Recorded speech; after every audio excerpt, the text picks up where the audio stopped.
بسم اللہ الرحمن الرحیم. اظہر علی ہوں اور آپ دیکھ رہے ہیں ڈیلی میدان. اس وقت میں موجود ہوں باچا خان چوک پشاور جو کہ چرگانو چوک کے نام سے مشہور ہے. یہاں پہ مرغیوں کی ہول سیل مارکیٹ ہے. جو چکن جو فروخت ہو رہا ہے شہر میں یہ سارا اسی مارکیٹ سے سپلائی ہو رہی ہے یہاں سے.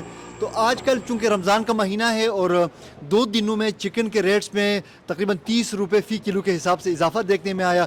پرسوں قیمت جو 476 روپے اور کل وہ 560 تھا, آج 506 روپے ہے. تقریباً 30 روپے کا فرق آیا ہے 2 دنوں میں. تو یہاں پہ میرے ساتھ موجود ہیں کچھ پولٹری کے کاروبار سے, چکن کے کاروبار سے کچھ وابستہ کچھ لوگ, کچھ دکاندار بھی ہیں, کچھ ان کے عہدیدار بھی ہیں. ان سے ہم یہ جاننے کی کوشش کریں گے کہ یہ جو پرائس میکینزم ہے چکن کا, یہ کس طرح وہ طے کرتے ہیں, کون کرتا ہے. یہ راتوں رات قیمت میں 30 روپے اضافہ یہ پیچھے سے یہ جو سپلائرز ہیں ان کی طرف سے ہے یا یہاں پہ یہ وہ ہوتا ہے. تو یہ ان سے ہم بات کرتے ہیں. یہ ہمارے ساتھ عہدیدار ہیں چکن جو سیلرز ایسوسیشن ہیں ان کے. جی جناب بتا دیں, یہ جو قیمت میں ایک دن میں 2 دن میں 30 روپے کی اضافہ ہوا ہے نا, تو یہ قیمت طے کون کرتا ہے اور ایک دم سے 30 روپے اضافے کی وجہ کیا ہے؟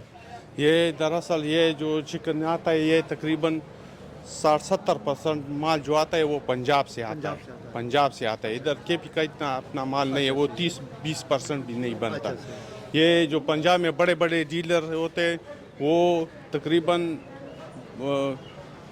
وقت کو دیکھ کے وہ پھر مال نکال لیتا ہے. ابھی 2-3 دن ہو گئے مال ہی نہیں مل رہا ادھر پنجاب میں. ہاں اچھا, اب یہ جو عہدیدار سے جو میری بات ہوئی ان کا کہنا یہ ہے کہ چونکہ جو پنجاب کے جو بڑے بڑے جو اس کے جو سپلائرز ہیں وہ موقع کی طاق میں ہوتے ہیں کہ کب ان کو فائدہ زیادہ ہو, اور وہ ان لوگوں نے سپلائی کم کی ہے. ظاہر بات ہے جب سپلائی کم ہوگی تو قیمتیں پھر بڑھ جائیں گی. تو ابھی جب آپ کہہ رہے ہیں کہ سپلائی کم ہے تو پھر کیا ہوتا ہے کہ سپلائی کم ہو تو آٹومیٹکلی قیمتیں بڑھ جائیں گی. تو کیا آپ لوگ یہ نہیں کر سکتے ہیں کہ مطلب ان سے کہیں کہ بھائی سپلائی اب برابر رکھیں, سپلائی میں اضافہ کریں؟ یہ تو سارے فارم تو پنجاب میں ہوتے ہیں نا, جو بڑے بڑے ڈیلر ہوتے ہیں اسی کا مال ہوتا ہے. ہاں جی, آپ کیا کچھ کہنا چاہیں گے؟ جی میں انہیں کچھ نہیں بتاؤں گا. کچھ نہیں بتائیں گے؟ نہیں. آپ کچھ بتائیں نا, مطلب یہ ایسا کیوں ہو رہا ہے؟ جی جناب, کوئی ہے اور دکاندار یہاں سے کسی اور سے ہم بات کرتے ہیں. یہاں پہ ایک اور دکاندار بھی ہمارے ساتھ ہیں. ہاں اچھا, آپ بات کریں. آپ کا کاروبار ہے, پشتوں میں بتا دینا. تو یہ مطلب سپلائی کیوں کم ہو رہی ہے یہاں پہ, مطلب آپ لوگوں کی طرف سے, مطلب اب یہ دکانیں سب خالی ہیں, یہ کیوں خالی ہے دکانیں؟ سارا ٹینشن پنجاب سے بنا ہے. پنجاب میں مال نہیں مل رہے تو ادھر ظاہری بات ہے کہ ادھر مال نہیں ملے گا. اچھا, پنجاب نے ٹینشن کریٹ کیا ہمارے لیے. پنجاب میں سارا ٹینشن پنجاب میں ہے. اچھا, تو نہیں آپ لوگوں کا کوئی یونین وغیرہ نہیں, یہ لوگ وہ احتجاج نہیں کرتے, وہ نہیں کہتے ہیں کہ رمضان کا مہینہ ہے, سارے لوگ روزے میں ہیں اور اس ماحول میں پھر لوگوں کے لیے مسائل میں اضافہ کرنا یہ کوئی اچھی بات تو نہیں ہے؟ نہیں, بس ادھر کوئی نہیں ہے جو بات ہے ہمارا سن لے کہ ہم بھائی ادھر مال یہ صورتحال ہے. یہ جو پولٹری کی جو سب سے بڑی مارکیٹ ہے جو پشاور میں, تو اب ہم یہ کوشش کریں گے کہ ہم جو ڈسٹرکٹ ایڈمنسٹریشن ہے ہم ان کے کسی نمائندے سے ہم بات کریں.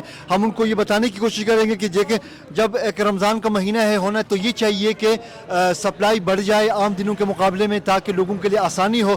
اب پیچھے پنجاب سے جو سپلائی کم ہوئی ہے اس کا نتیجہ ہے کہ یہاں کی ساری دکانیں ہیں یہ بالکل خالی ہیں. یہاں پہ کسی ایک میں بھی ہمیں نظر نہیں آ رہا کہ ان کے پاس مال ہو.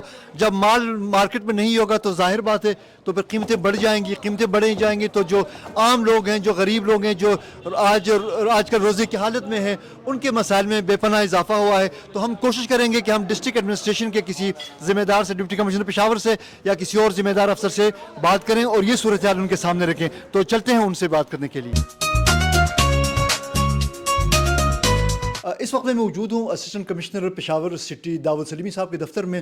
ہم ان سے جو ڈسٹرکٹ ایڈمنسٹریشن جو مہنگائی کم کرنے کے لیے اسپیشلی ماہ سیام میں جو اقدامات کر رہی ہے اس کے حوالے سے ہم جانتے ہیں کہ ڈسٹرکٹ ایڈمنسٹریشن کیا ایفرٹس کر رہی ہے قیمتیں کنٹرول کرنے کے حوالے سے. جی کمشنر صاحب, یہ بتا دیں کہ مہنگائی عروج پہ ہے, ویسے رمضان کا مہینہ ہے تو اس مہینے میں تو دکاندار جو کاروباری حضرات قیمتیں دگنی کرنا اپنا فرض سمجھتے ہیں, تو انتظامیہ ان کو کنٹرول کرنے کے لیے کیا اقدامات کر رہی ہے؟ جی بسم اللہ الرحمن الرحیم. سب سے پہلے تو یہ کہ ڈپٹی کمشنر صاحب کی بہت واضح ہدایات ہیں کہ اس سال عوام کو میکسیمم ریلیف فراہم کرنے کے لیے ہمیں جتنی سخت سے سخت بھی انفورسمنٹ کرنی پڑی ہم کریں گے. 2 وے اپروچ ہم نے اپنائی ہوئی ہے, جہاں سے ایک سپلائی اینڈ ڈیمانڈ کا جو آپ کہہ لیں مین سینٹر ہے سبزی منڈی, آپ روزانہ کی بنیاد پہ چلے جائیں, سحری کے بعد ضلع انتظامیہ کے افسران, additional assistant commissioner, assistant commissioner خود جا رہے ہیں, تو وہاں وہ آکشن جو ڈیلی بیسس پہ ہو رہی ہے اس کو مانیٹر کر رہے ہیں, تاکہ یہ کہ یہاں سے جو سورس ہے یہیں سے ہی جو ہے وہ قیمتیں صحیح سیٹ ہوں. اس کے بعد جو انفورسمنٹ کا فنکشن آتا ہے, مین اس میں لوگوں کو زیادہ تر بیف, مٹن, گوشت وغیرہ اس کی زیادہ شکایات ہوتی ہیں. اس حوالے سے پچھلے 5 دن کے اگر میں آپ کو فگرز بتاؤں تو تقریباً 300 پلس لوگوں کی گرفتاریاں اور جیل اکراس آل 5 سب ڈویژنز ہم نے کیے ہوں گے. اب ہم نے یہ کام شروع کر دیا, ڈی صاحب کی ہدایات ہے کہ جو ریپیٹڈ اوفینڈرز ہیں نا, ہیبیچول, جو بات نہیں مان رہے, جو جیل جانے کے بعد بھی جو ہے وہ قیمتوں پہ نہیں کر رہے, اب ہم ان کی دکانیں پورا رمضان سیل رکھنے کے لیے بھی تیار ہیں, اور ہم نے ایون ان کے گوشت کو آکشن کرنا شروع کر دیا.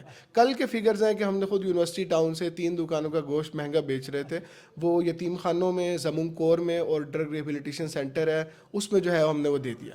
ٹھیک ہے, تو اب ہم اس چیز پہ آ گئے ہیں. لیکن میں آپ سے یہ وثوق کے ساتھ کہہ رہا ہوں کہ اگر سٹی کی حد تک میں بات کروں, ہمیں ایک ڈاؤن ورڈ ٹرینڈ ویزیبل نظر آ رہا ہے. پہلے یہ قیمتیں 1300 1400 پہ تھی, اب مطلب نوٹیفائڈ ریٹس کے کافی قریب آ گئی ہیں. کوشش ہماری ابھی بھی یہی ہے کہ مکمل اس پہ چلیں, اور ہم نے تاجر برادری سے اس میں بہرحال میٹنگز بھی کی ہیں, اپیل بھی کی ہے. اس کے باوجود کوئی نہیں مانتا تو انفورسمنٹ ہماری اس طرح جاری رہے گی. اسسٹنٹ کمشنر صاحب, آپ نے گوشت کی قیمتوں کا بھی ذکر کیا اور اپنے جو ایفرٹس ہیں ان کا بھی ذکر کیا. یہ دیکھنے میں آیا کہ گزشتہ 2 دنوں میں جو چکن کے گوشت کی قیمت ہے نا, اس میں بہتحاشا اضافہ, پر کے جی 30 روپے کا اضافہ. پرسوں 476 تھا, پھر کل 507, اور آج 1 روپے انہوں نے کم کیا. ہم نے جو پولٹری ایسوسیشن کے عہدیداران سے بات کی, وہ کہہ رہے ہیں کہ یہ ہمارے بس سے باہر ہیں, کہہ رہے ہیں کہ پنجاب سے سپلائی آ رہی ہے. تو اس حوالے سے ایڈمنسٹریشن یا جو صوبائی حکومت کے لیول پہ کیا کوئی ایسا وہ نہیں ہے کہ کوئی میکینزم بنا دیں پنجاب گورنمنٹ میں, وہاں سے سپلائی بڑھائی جائے, تاکہ وہ کہہ رہے ہیں کہ سپلائی پنجاب کے جو سپلائرز ہیں ان لوگوں نے کم کی ہیں, مجبوراً قیمتیں بڑھ گئی ہیں. دیکھیں, صوبائی سطح کا تو آئی کین ناٹ سے اینی تھنگ, وہ ایک ظاہر صوبائی حکومت کا پالیسی ڈیسیژن ہوگا. لیکن میں آپ کو پرائس چیکنگ کے حوالے سے ضلع انتظامیہ کا یہ ضرور بتا سکتا ہوں کہ واقعی چکن ایسی کموڈٹی ہے جس کی ہم روزانہ کی بنیاد پہ یہ پرائس فکس نہیں کرتے. یہ آپ دیکھ لیں, ہمارے جو نقنامے بھی نکلتے ہیں ان میں چکن شامل نہیں ہوتا, کیونکہ یہ مارکیٹ فورسز روزانہ کی بیس پہ سپلائی اینڈ ڈیمانڈ, پلس اس میں جو انٹر پروونشل فیکٹرز ہیں بالکل زیادہ تر پنجاب سے آتی ہے, وہ چونکہ رول پلے کرتے ہیں, تو اس کی ڈیلی بیسس پہ فکس ہو ہی نہیں سکتی. ہاں, ہم یہ ضرور کرتے ہیں کہ ہماری پولٹری ایسوسیشن کے ساتھ کچھ عرصہ پہلے میٹنگ ہوئی تھی, تو اس میں سارے فیکٹرز کو مد نظر رکھتے ہوئے ہم نے کچھ یہ طے کیا تھا کہ جو چکوال کا ریٹ چل رہا ہے یہاں کا تقریباً اس سے 40 روپے زیادہ ہوگا, یہ سارے فیکٹرز کنسیڈر کر کے. تو آپ آج کا ریٹ بے شک چکوال کا پنجاب سائڈ کا دیکھ لیں, آپ کو فرق 40 سے زیادہ نہیں ملے گا. یہ ابھی کچھ عرصہ پہلے بھی 3 دن پہلے ویڈیو وائرل ہوئی کہ جی 470 ریٹ چل رہا ہے, سوری اسی طرح مطلب چکوال کا اس میں مس کوٹ کیا گیا کہ وہاں پہ شاید 390 چل رہا ہے, لیکن ہم نے جب میٹنگ بلائی تو اس دن کا چکوال کا ریٹ 430 روپے تھا. تو بالکل وہ 40 روپے 45 روپے کا فرق پنجاب سے آتا ہے. باقی سارے اضلاع سے بھی آپ کمپیئر کر لیں, لیکن یہ کوئی ایسے خود ساختہ مہنگائی نہیں ہے. یہ وہی supply and demand, market forces, وہاں پہ جو حالات ہوں پنجاب میں, ظاہر ہے وہ فیکٹرز کے حوالے سے میں نہیں کہہ سکتا, لیکن یہ ساری چیزیں فیکٹرز یہ ڈٹرمن کرتے ہیں اس کی پرائسز کو. جی تھینک یو سر.